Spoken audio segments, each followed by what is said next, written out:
శ్రీమతే నమః. ఎన్నో పూజలు ఎన్నో వ్రతాలు చేసాం, కానీ మాకొచ్చిన బాధ గాని కష్టం గాని తీరటం లేదు అంటారు. నిజమే, అనుభవిస్తున్న వాడికే తెలుస్తుంది ఆ బాధ గాని కష్టం గాని. కానీ ఒక పక్కన మనం బాధ కష్టాన్ని అనుభవిస్తున్నా భగవత్ నింద చేస్తాం. భగవంతుడు లేడు, ఎన్ని పూజలు చేసినా ఆయన కరుణ మాత్రం చూపించటం లేదు అని. ఆ కష్టం వచ్చినప్పుడే కాస్త సంయమనం పాటిస్తే మనం ఇంకా ఎక్స్ట్రా కర్మని పోగు చేసుకోమన్నమాట. కానీ అప్పుడే మనం విచక్షణని కోల్పోయి భగవత్ నింద చేస్తాం.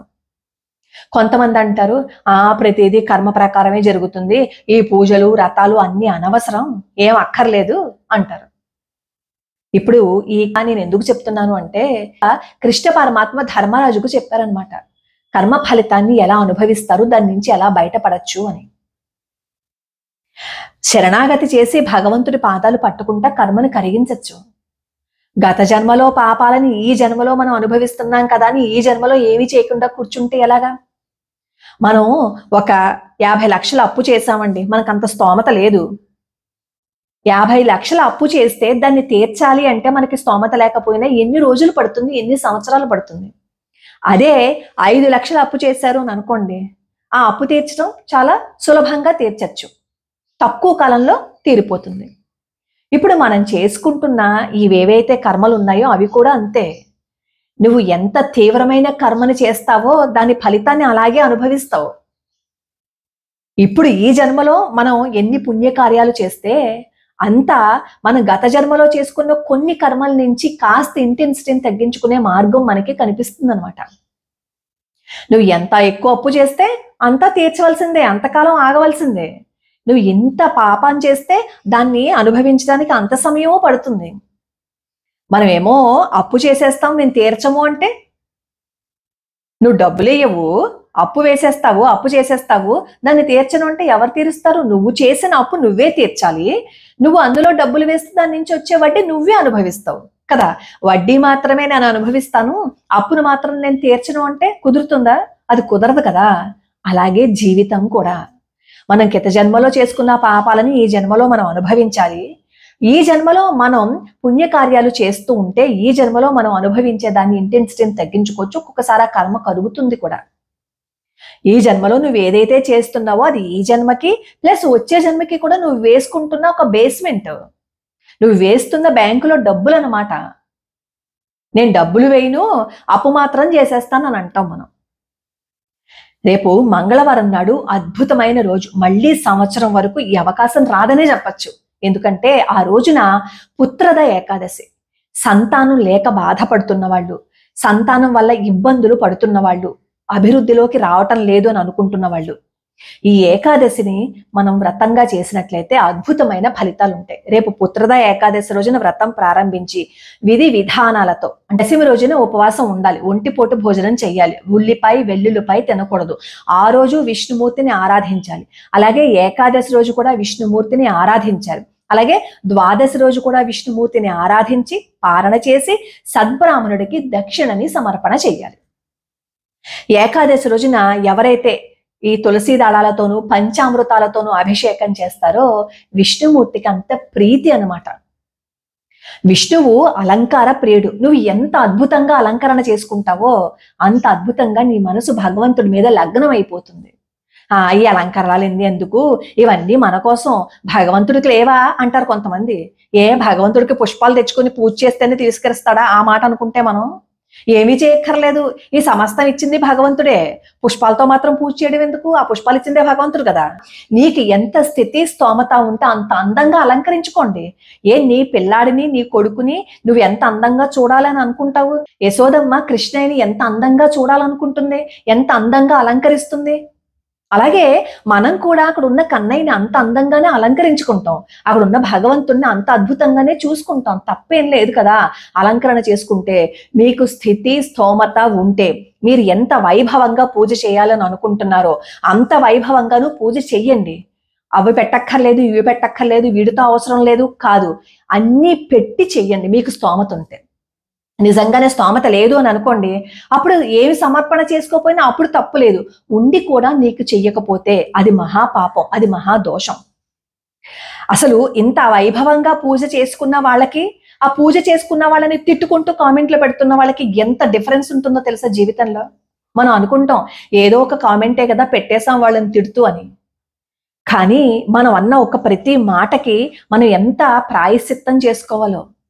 వేదం చెప్తుంది, వర్షం పడుతుంటే చిచి ఈ వర్షం కురుస్తోందేంటి ఎటు కాని సమయంలో అన్నాము అని అనుకోండి, అది కూడా మహాపాపం. దానికి కూడా ప్రాయశ్చిత్తం చేసుకోవాలి తెలుసా. అది వేదం చెప్పింది, నువ్వు అన్న ప్రతి మాటకి నువ్వు ప్రాయశ్చిత్తం చేసుకోవాలి. అసలు చిచి వర్షము అని అంటేనే మనం ప్రాయశ్చిత్తం చేసుకోవాలి. అంటే పొద్దున్న లేచిన తర్వాత ఎన్ని దూషణలు చేస్తున్నాం, ఎంత అసహ్యంగా మాట్లాడుతున్నాము, ఎంత మందిని నిందిస్తున్నాం. అసలు మనకి సంబంధం లేకపోయినా నిందిస్తాం, అది మన దౌర్భాగ్యం. మనకి అసలు సంబంధమే ఉండదు, వాళ్ళెవరో తెలియదు, మనకు వాళ్ళెవరో తెలియకపోయినా సరే మనం ఇష్టం వచ్చినట్టు తిట్టేస్తాం. అప్పుడు ఎంత పాపాన్ని మనం అకౌంట్లో మూట కట్టుకుంటున్నాం చెప్పండి. అలా ఒక పక్క నుంచి పాపాన్ని మూట కట్టేసుకుంటూ నేను ఎన్నో పూజలు చేస్తున్నాను, ఎన్నో వ్రతాలు చేస్తున్నాను, ఇవన్నీ వేస్ట్, ఇవన్నీ వ్యర్థము అంటే ఎంత పాపాన్ని ఇంకా తెచ్చుకుంటున్నారో. పూజ చేసే వాళ్ళని చూసి ఇవి వ్యర్థము అని అన్నారు అంటే అంతకంట మహాపాపం ఇంకోటి అసలు లేదు. సరే, ఈ వ్రత కథ ఏంటంటే, పుత్రద ఏకాదశి వ్రత కథ ఏంటంటే, మాహిష్మతి నగరాన్ని పరిపాలిస్తున్న ఒక రాజు చక్కటి పరిపాలన చేస్తున్నారు.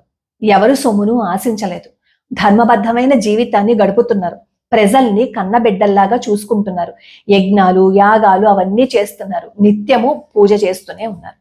కానీ ఇన్ని చేస్తున్నా ఆ రాజుకి ఒక చింత, సంతానం లేదు అని. ఒకసారి ఆస్థాన గురువులు ఉంటారు కదా, ఆ గురువుల్ని పిలిచి, నాకు సంతానం లేదు, నేను ఈ జన్మలో ఎవరిని బాధ పెట్టలేదు, ఏ తప్పు చేయలేదు, కానీ నాకు సంతానం ఎందుకు కలగలేదు నాది అర్థం కావటం లేదు, మీ ఎవరికైనా మార్గం తెలిస్తే గనక నాకు చెప్పండి అని ఆ గురువుల్ని అడుగుతారు. అలాగే ఆ రాజ్య ప్రజలకి కూడా తన బాధని విన్నవించుకుంటారు అనమాట. అప్పుడు రాజు పడుతున్న బాధని ఆ గురువులు తట్టుకోలేక చూసి వీళ్ళేమో అరణ్యానికి వెళ్తారు. అక్కడ లోమస మహర్షి తపస్సు చేసుకుంటూ వీళ్ళకి కనిపిస్తారండి. అప్పుడు లోమస మహర్షి దగ్గరికి వెళ్ళి నమస్కారం చేసుకుని వాళ్ళ రాజు పరిస్థితి చెప్తే లోమస మహర్షి చెప్తారు, ఆయన భూత భవిష్యత్ వర్తమానాలని దర్శించగల మహానుభావుడు అనమాట. ఆయన ఏం చెప్తారు అంటే, మీ రాజు కృతజన్మలో ఒక వ్యాపారం చేసుకునేవారు, ఆయన అడవి దాటితే వెళ్తున్నప్పుడు ఒక చెరువులో నీళ్లు తాగాలనుకున్నారు దాహం వేస్తే. అదే చెరువు దగ్గర ఒక దూడ ఒక ఆవు ఉన్నాయి, అవి కూడా దాహం తీర్చుకోవటం కోసం అక్కడికి వస్తే రెండింటిని అక్కడి నుంచి తరిమేసి తను మాత్రం దాహాన్ని తీర్చుకున్నాడు. ఆ పాపమే ఇప్పుడు ఈ జన్మలో అతని వెంట వచ్చేసింది, ఆ పాపం వల్లే ఇతనికి సంతానం కలగలేదు అని.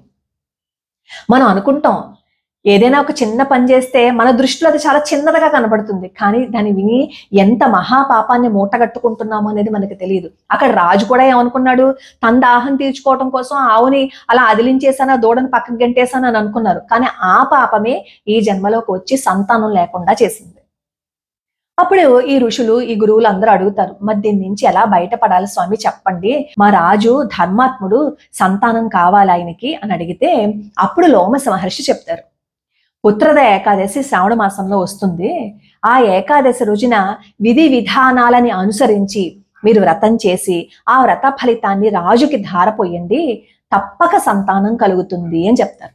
అప్పుడు ఈ గురువులందరూ వాళ్ళకి నమస్కారం చేసుకుని లోమస మహర్షికి ఆస్థానానికి వచ్చి రాజుకి చెప్తారు. అప్పుడు ఆ రాజ్యంలో ఉన్న ప్రజలందరూ పుత్రద ఏకాదశి వ్రతాన్ని ఆచరించి ఆ వ్రత ఫలితాన్ని ఏమో రాజుకి ధారపోస్తే రాజు కూడా పుత్రద ఏకాదశిని చేస్తే సంతానం కలిగిందనమాట. ఎంత అద్భుతమైన విషయం చెప్పండి.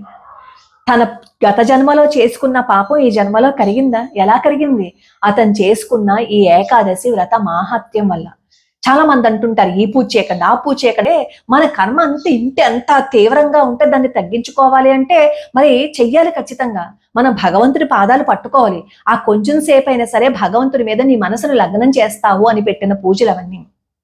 వెంటనే సందేహం వచ్చేస్తుంది, మరి నియమాలు పాటించాలా అని. ప్రతిసారి పాటించకపోయినా ఏకాదశి రోజున మాత్రం నియమాలు పాటించండి. మద్య మాంసాలు ఎలాగో తీసుకోకూడదు. భూశయనం, నిజంగా మీకు భూశయనం చేయగలిగితే భూశయనం చేయని, అసలు ఏకాదశి రోజు నిద్రపోకూడదు అంటారు. కానీ అలసట వస్తే నిద్రపోయారు అని అనుకోండి, దానికి మనం ఏం చేయలేము. ఉపవాసం ఉన్నప్పుడు నిద్రపోతే ఈ వ్రతం చేసిన ఫలితం చెడిపోతుంది అంటారు మన పెద్దవాళ్ళు. నేను కాదండో చెప్పడం, మన పెద్దవాళ్ళు అంటారు. కాబట్టి మీకు ఓపిక ఉంది, మేము మెలకుగా ఉండగలము అంటే మెలకుగా ఉండండి. కానీ శరీరం సహకరించట్లేదని అనుకోండి, కాస్త కునుకొస్తే దానికి మనం ఏం చేయలేం. అది మన చేతుల్లో లేని స్థితి. అలాగే ఆ రోజు దాంపత్య జీవితానికి దూరంగా ఉండండి. భగవంతుడికి దగ్గరగా ఉండండి.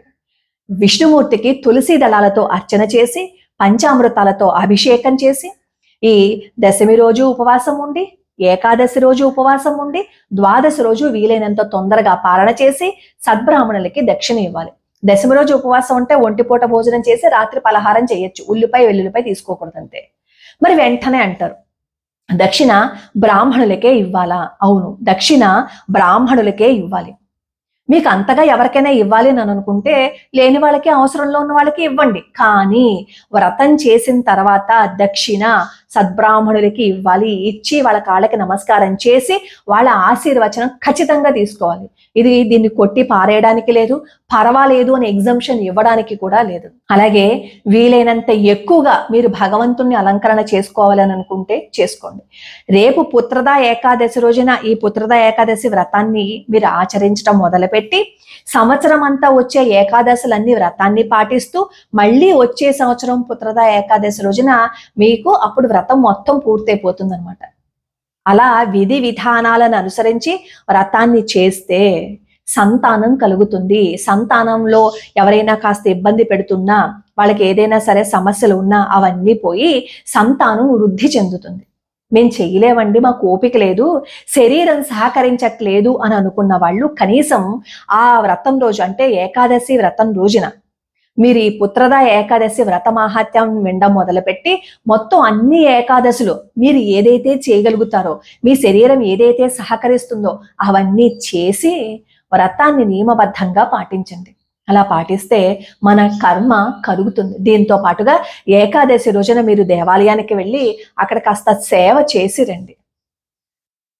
5వ తారీఖున మర్చిపోకుండా ఈ పుత్రదా ఏకాదశిని చేయండి. మరి ఎలా చెయ్యాలి అని అడుగుతారు.